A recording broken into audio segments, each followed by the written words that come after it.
स्त्री जीवनातील व्यथा सांगत असताना किंवा व्यथा ऐकत असताना आम्हाला खूप भावनिकता येते. पण ज्या स्त्रीनं भारतामध्ये सर्वात अगोदर मुलींसाठी शाळा सुरू केली आणि शाळा सुरू करत असताना त्या स्त्री मातेला, त्या माऊलीला किती यातना भोगाव्या लागल्या, किती समाजाची संघर्ष करावा लागला.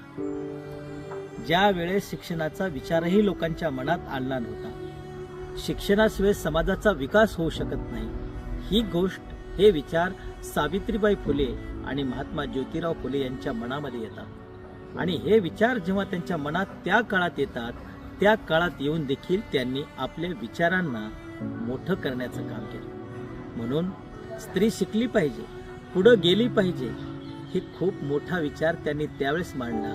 म्हणून आपल्या स्वतःच्या बायकोला त्यांनी अगोदर शिक्षित केलं, त्यांना शिक्षण दिलं आणि नंतर पुण्यामध्ये भेदशाळा सुरू केली. शिका, संघटित व्हा, संघर्ष करा, असे लेख, असे वाक्य आम्ही ऐकतो. मुलगी शिकली पाहिजे म्हणजे घराचा उद्धार होतो, हे अनेक म्हणी नंतर निघाल्या, पण सुरुवात मात्र सावित्रीबाई फुले यांनी केली.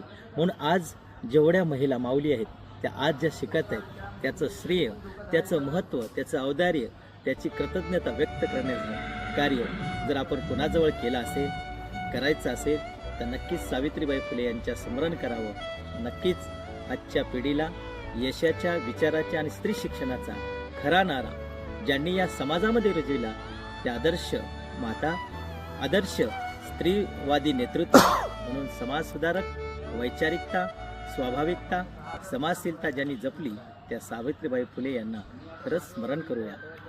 धन्यवाद.